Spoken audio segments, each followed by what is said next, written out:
Welcome to Black Entrepreneur Blueprint, the #1 podcast and resource for Black entrepreneurs.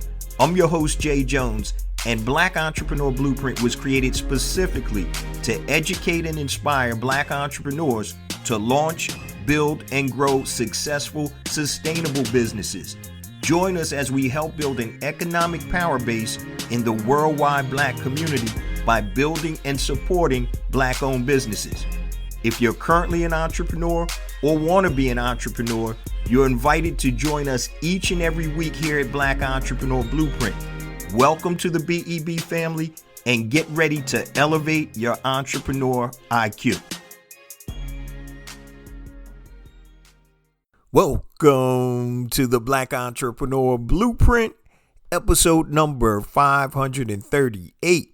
I'm your host, Jay Jones, and today we have another outstanding and informative show in store for you. Today's show topic is, are you selling a vitamin or a painkiller? 7 steps to guarantee profit.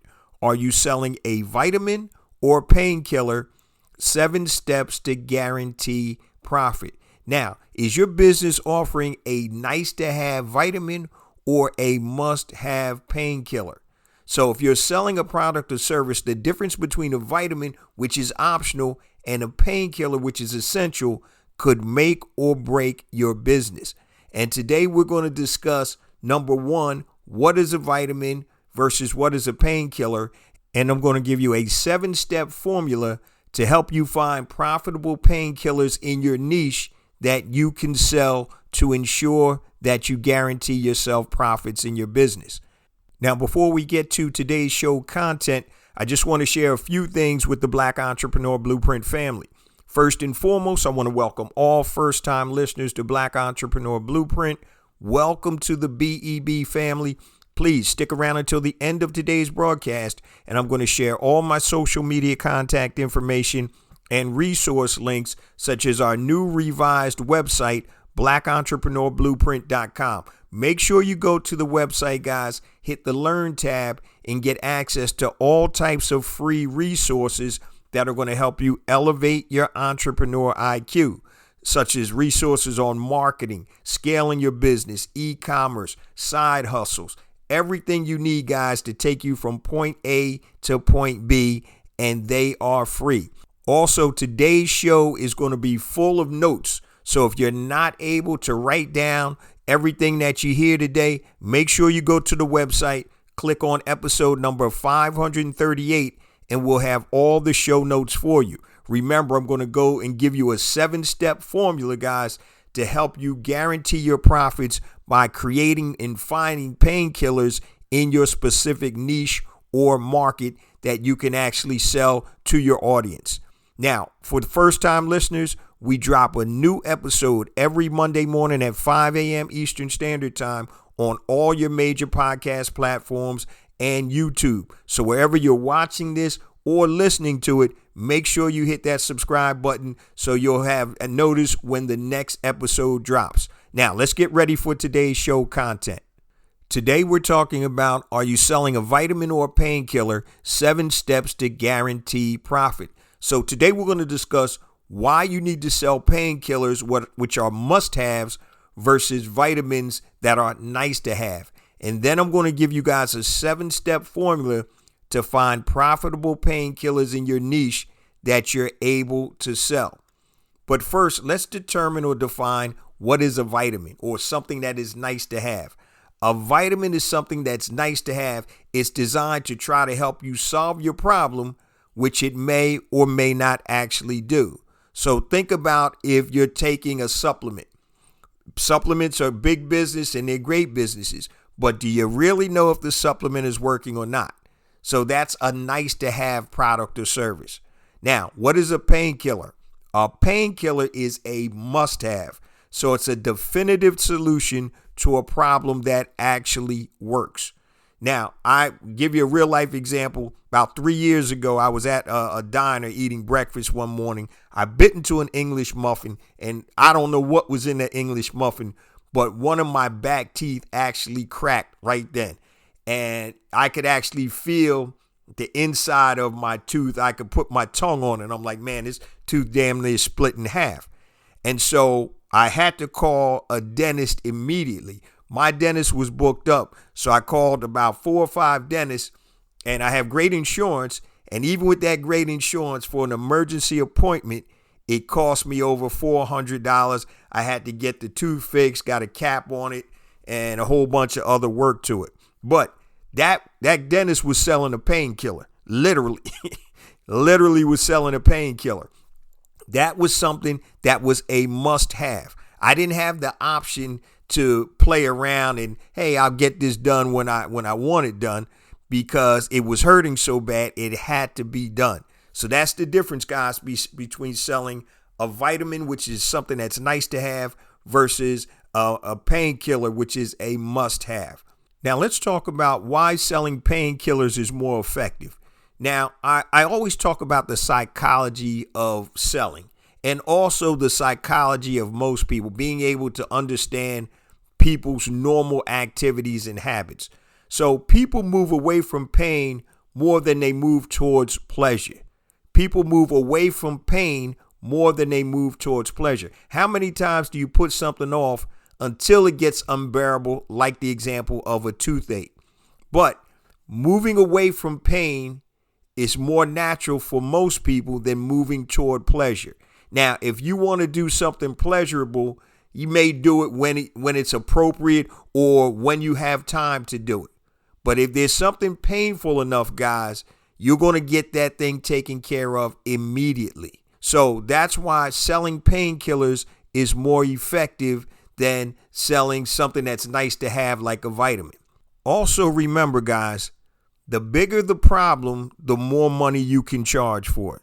The bigger the problem, the more money you can charge for it. So if you have a toothache, like I did, I really didn't care what it cost to get that thing fixed that day, because it was so unbearable, something had to be done. Okay, so remember that. The bigger the problem, the more money you can choose. Let's talk about, how do you find or create painkillers? So there's a very simple way you can do this, guys. You can learn how to identify and solve problems that you have or that your audience has. So if you are an entrepreneur, you have a market. You have a target market that you're selling to. What are some of the common problems that target market has? So if you're a CPA, you may work with entrepreneurs who have tax problems. If you're a dentist, you may specialize in teeth whitening, teeth alignment, or whatever. So whatever your audience needs, you need to try to identify some of the major problems they have so you can help solve them. Also, as I mentioned, what are some of the problems you're having, be it personal problems, say you want to lose weight. Those are some problems. Or say it has something to do with your job or your business. These are ways that you can create or find painkillers. But I'm going to give you guys a 7-step formula that's going to break everything down for you. Before I do that, one of the things that I tell a lot of my coaching students is when they come into my one-on-one coaching, most of them have a business that's up and running. And sometimes when we go through the process that I use for my coaching students, they say to themselves, damn, I should have picked another product or service. Because a lot of times people will pick things that they like. So, for example, one of my coaching students years ago had a clothing brand, right? So a clothing brand is a vitamin. It's nice to have, right? But it's not a must-have. So in order to get the psychology to sell to a specific audience, that when you're selling a clothing brand, is totally different than solving a problem. Now, if it's a functional piece of clothing that helps you do something, that's a little bit different. But if it's like a lifestyle brand, then you have to figure out what your unique position is versus everybody else that's selling hoodies or whatever else you're selling. Bow ties, hoodies, whatever. So you have to understand the difference between a vitamin and a painkiller. And so I always tell my coaching students, if you're solving a problem, that's probably an easier way to make money. Not the be all that ends all, but probably an easier way for you to make money than basically putting out something that's nice to have, because there's no real specific need for that. So always be cognizant when you're figuring out what product or service that you're going to sell. Make sure that you're hitting a need and a problem that you can solve, and that's going to help ensure that you're going to be at least in the game. When you're selling stuff, like I said, like hoodies and t-shirts, not that you can't be successful, but it can be a little harder because it's not a necessity. It's not a must-have. All right. So you need to think about that. And some of you guys that are listening to this right now are probably kicking yourselves right now saying, damn, I need to revamp my whole business. But it may not necessarily be that bad. Maybe you can pivot and find a problem you can solve in your area that you focus on or in your marketplace. Now let's start to dive into my 7-step formula. And once again, if you're not able to write this down, make sure you go to the website, blackentrepreneurblueprint.com. And usually the last 3 episodes are on the front page of the website. So go to episode number 538. And everything I'm about to talk about is the show notes are actually in that synopsis of the actual episode. So what I want you guys to do is take out a standard sheet of paper, 8.5 by 11 sheet of paper. It can be lined or unlined. Lined would probably be better. And what I want you to do, you create 4 vertical columns that go down to about 3/4 of the page. So don't make the columns go from the top of the page to the bottom of the page.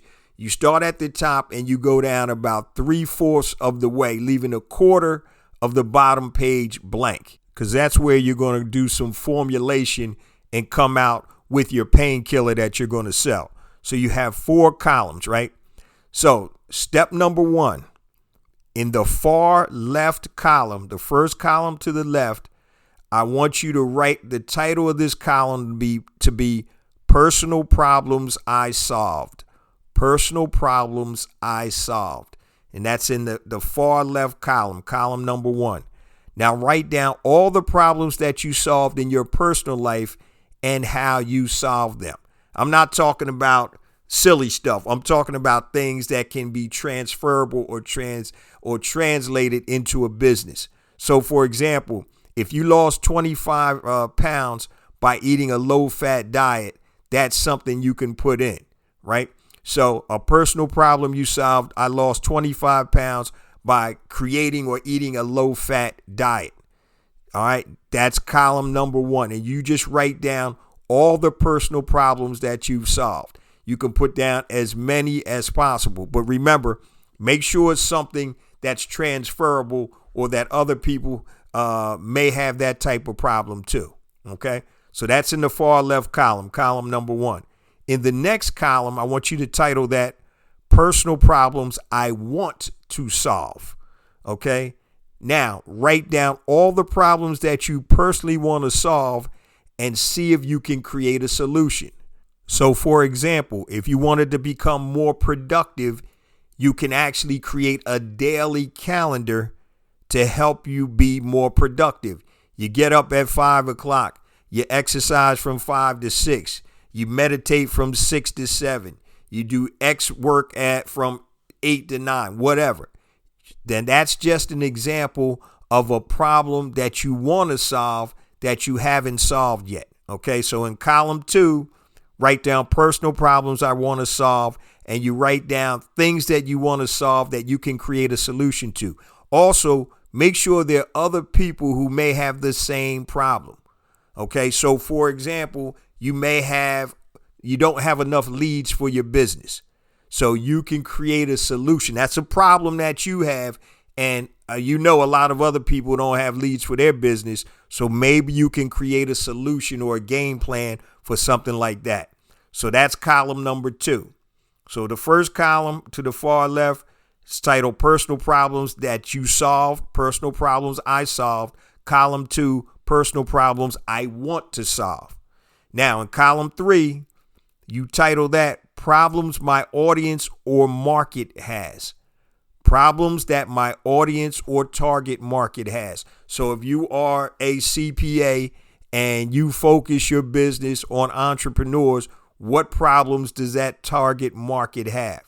Do they have problems with bookkeeping? Do they have problems with unpaid taxes? So you write down everything you can think of, okay? So now you can look to survey your audience or market to them to see what are some of the common problems that they have. You want to identify as many problems as possible that you can think of and write them down. And you want to start with the biggest problem to the least problem.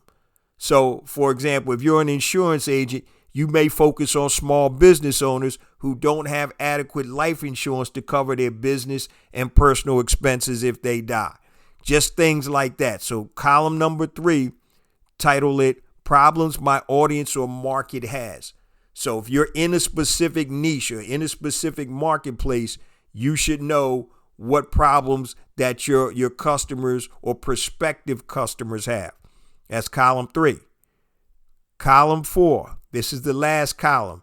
Title it Easiest Solutions.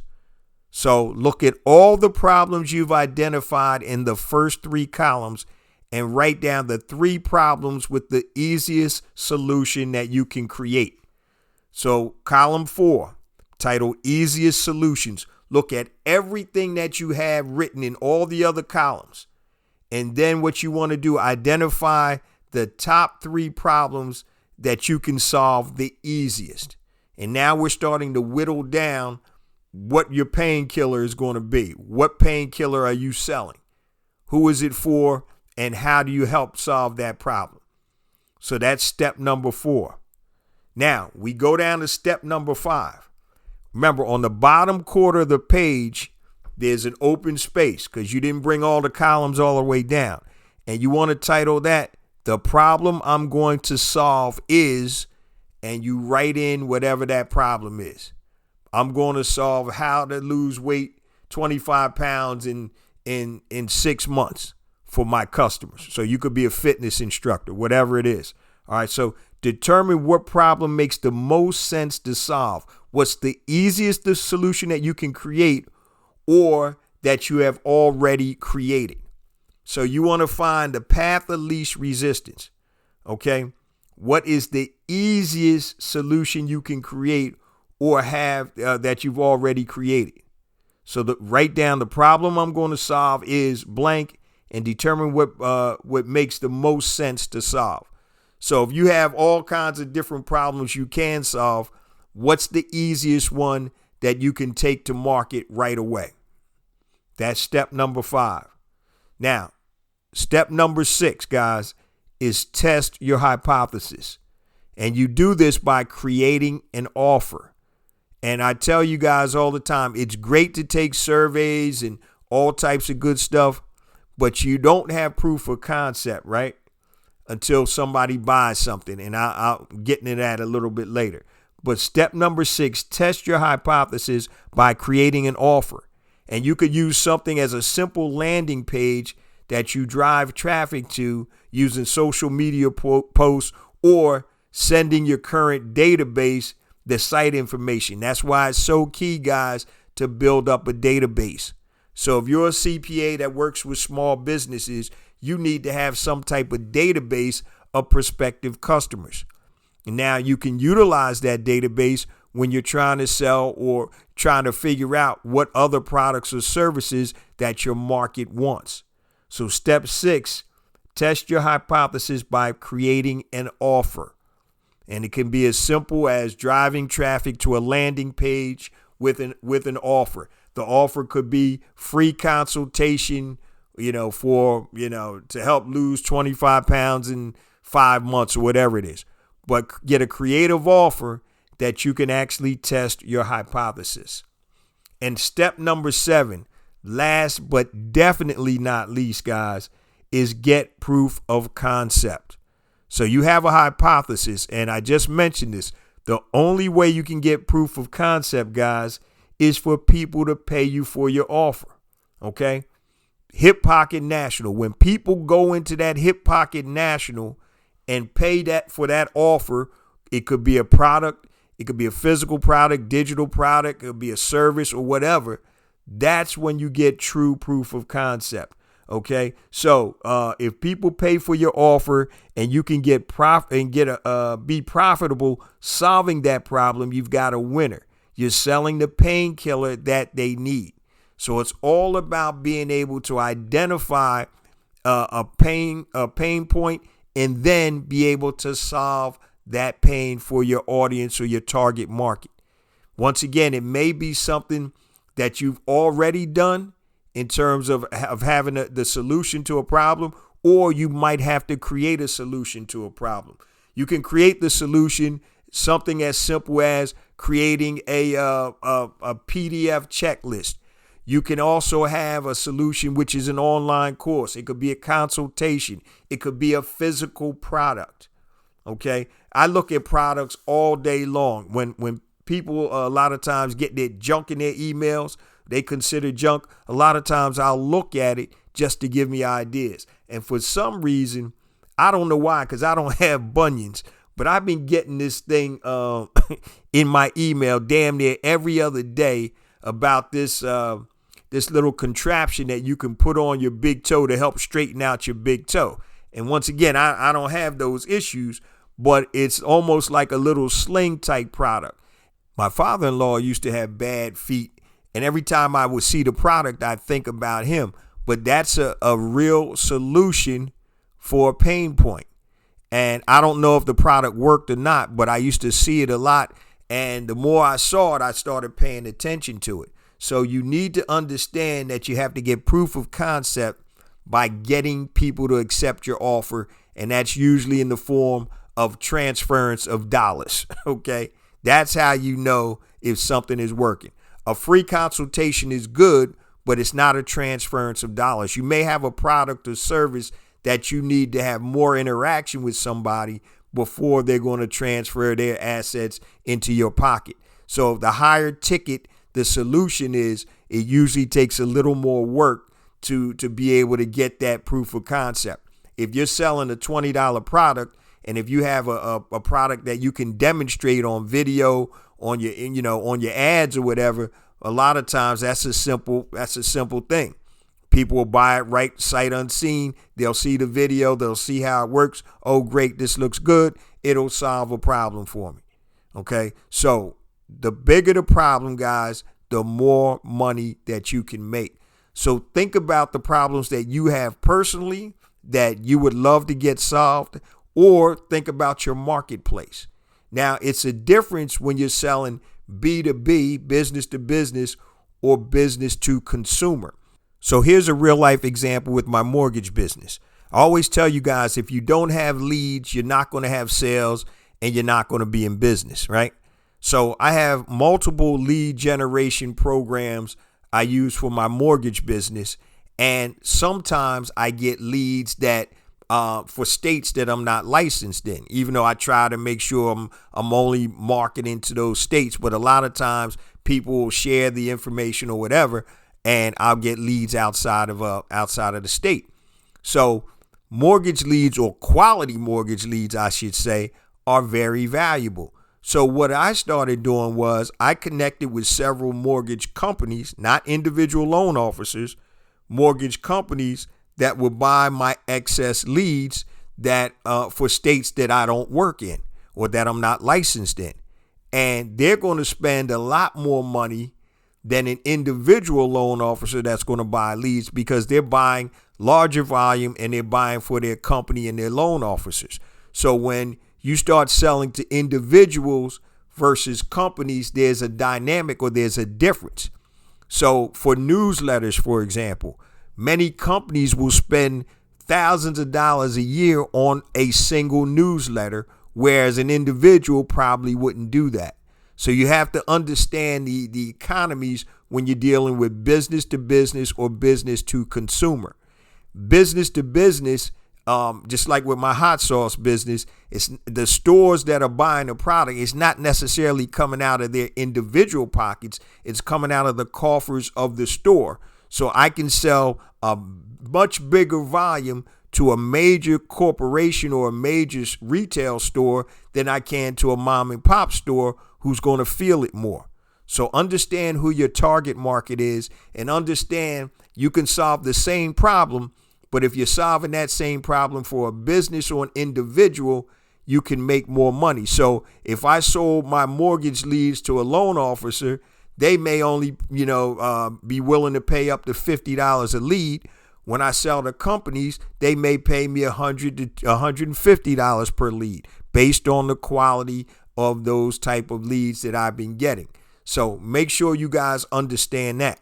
But that's a simple 7-step formula that you guys can use to find and or create painkillers that you can sell to your marketplace. Now, before we get to the last segment of the podcast, when I talk about why this is so important, I just want to share my social media contact information and resource links real quick.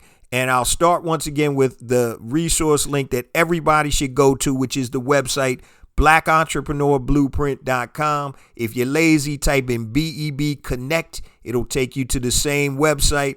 Click the Learn tab and make sure you use all the resources that are there to help you elevate your entrepreneur IQ. Now, if you want to connect with me, guys, anything long, hit me on my email, jjones@blackentrepreneurblueprint.com. That's JAYJONES @blackentrepreneurblueprint.com. Facebook, Black Entrepreneur Blueprint. Instagram, I have 2 IG accounts. The first one is J Jones for Real, JAYJONES, the number 4, REAL. Second one is Black Entrepreneur Blueprint. Twitter, which is now X, you can connect with me at jjones001, JAYJONES 001. LinkedIn, just go to LinkedIn, type in J Jones Black Entrepreneur Blueprint and follow me and connect with me there. And also YouTube. Make sure you guys subscribe to the YouTube channel, guys. I have additional content on YouTube that is not on the show. So go to YouTube, type in Black Entrepreneur Blueprint and hit that subscribe button. Also, just a reminder for first-time listeners, we drop a new episode every Monday morning, 5 a.m. Eastern Standard Time on all your major podcast platforms and YouTube. Now, let's get to the last segment of the show, guys. Why this is so important for you guys to understand and differentiate between selling a vitamin or a painkiller. So as a serial entrepreneur for over 25 plus years and a business coach for over 20 years, guys, I've seen it all. I've seen the gamuts of highs and lows personally, and I've seen it in my coaching students. So many times, guys, the product or service that you decide to sell is such a major component on your success or failure. So selling a solution to a problem is the easiest and most direct route, guys, to success. Now, if you've listened to the podcast for any period of time, remember there's only 6 types of things that you can sell. I know when you're thinking about, what's my painkiller I can sell, you're all over the place. But there's only 6 types of things that you can sell. Your physical products, your digital products, or your services, or somebody else's physical products, somebody else's digital products, or somebody else's services. So let's look at your physical products. I have a brand of hair straighteners or flat irons. That's a physical product. You can sell digital products. That can be an online course. You can sell services. So once again, if you are a copywriter, you can sell your copywriting services. If you're a therapist, you can sell your services. Now let's talk about somebody else's physical products. If you buy and resell somebody else's stuff, so say, for example, you're in Amazon arbitrage. You go to Walmart, find low price physical products, and you resell them on Amazon. So that's selling somebody else's physical product. You can sell somebody else's digital product. You can be an affiliate for somebody. You can be an affiliate for an online course. So if you like an online course, they may have an affiliate program that you can market to your network to earn money. So that's selling somebody else's digital product. And you can also sell somebody else's services. So for example, you could be a lead generation company and you're selling the services of a lawyer, just say an accident attorney. So the only 6 types of things you can sell are your physical products, your digital products, your services. somebody else's physical products, somebody else's digital products, and somebody else's services. So that should help you whittle down when you're trying to figure out what painkiller can you sell. You only have 6 types of things that you can sell. I don't care who you are, where you live, and what you sell. There's only 6 types of things that you can sell. So this episode, guys, is to help you to start thinking about how to grow and scale your business by guaranteeing profit. And I'm not going to say you follow this, you're going to be guaranteed profit, because there's a lot more involved in being profitable as a business owner. But this is going to help you find something that's going to be more or easier to sell than trying to sell a vitamin. Like I said, when I work with my coaching students and they have products like the vitamin type of products, it's super hard because you have to really be identify your market and understand what they want. So if you're selling clothing, a lot of clothing is trendy, right? There's so many different trends. How long is this trend going to be, in style? And then when that goes in style, now you have to go out and get something else to make sure that you're competitive in the marketplace. But if you solve a problem and you know that problem, if you're working for a company and you see that there's a major problem in the industry that you're in, maybe you can create the solution and monetize it. And having worked in the advertising and media space for years prior to going out on my own, and even when I had to go back into corporate for a year, I went back and I was just amazed that how many corporations don't know what they don't know. I'm doing native advertising, helping these big corporations with digital advertising, native advertising. They have no idea. They're doing things that are basically counterintuitive, wasting money by the thousands, right? By the tens of thousands. And when you go in with a painkiller, man, it's a layup. It's easy money. The last quick story I want to tell you guys is about a company that I consulted for, my God, probably 20 years ago, called Quench, and Quench. They were based outside of Philadelphia. And what they were is a bottleless water cooler company. Now, these things are everywhere today, but back then it was a new thing. And so what they did was, it was ingenious, and I wish I would have thought of the idea. So, a lot of major companies still today have bottled water.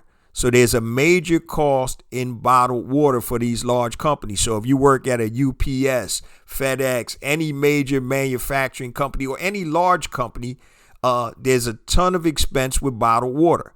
So that service is a lot.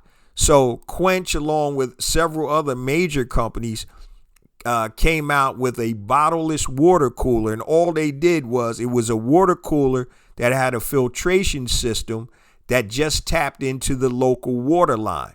So now, instead of paying, $500 a week for bottled water to be delivered, what they did is they took the current water that was already in the office buildings, they filtered it, and now they were able to use this bottleless water cooler. And the genius behind this was, it was a cost-saving thing, and it was something that every company needed. Most large companies need to have water fountains or water coolers.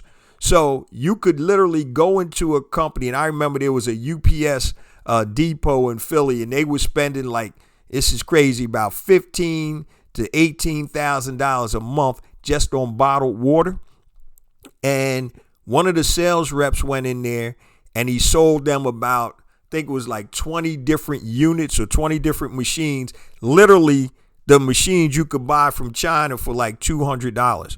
But what they did was, they would actually finance or say, hey, these bottleless water coolers are worth $7,000 or whatever.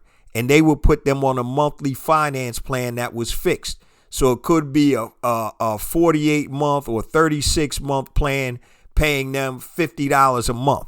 And what happened was, when you got that monthly recurring income, each month out of that account, you may have made, close to $3,000, $4,000, $5,000 a month automatically on that, because they're paying the monthly charge to have the cooler in there. Plus, you knock them in the head with a service fee in terms of a service contract or warranty. And so it was ingenious to be able to go in and have a Painkiller. Hey, you don't have to pay for all this bottled water. You got people taking the water bottles off and hurting their backs. Now you have, workers' comp you got to deal with. And the way they sold it was amazing. But that was a great Painkiller. And when it makes sense for both parties, that Painkiller, it's a layup, guys. So go through the 7 steps, get that sheet of paper out, and start formulating your game plan to create your Painkiller. I promise you it's going to help your business exponentially if you can find a winning Painkiller that you can sell to your marketplace. Now, before we close it on out, guys, I say this each and every week because it is true. We get more and more downloads because of you, the BEB family. I appreciate you guys so much.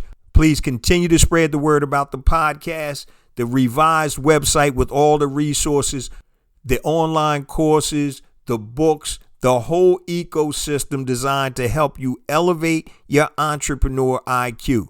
Remember, it's not about me. It's not about you. It's about us. It's about building an economic power base in the worldwide Black community by building and supporting Black-owned businesses. Love you guys. See you same time next week. Peace.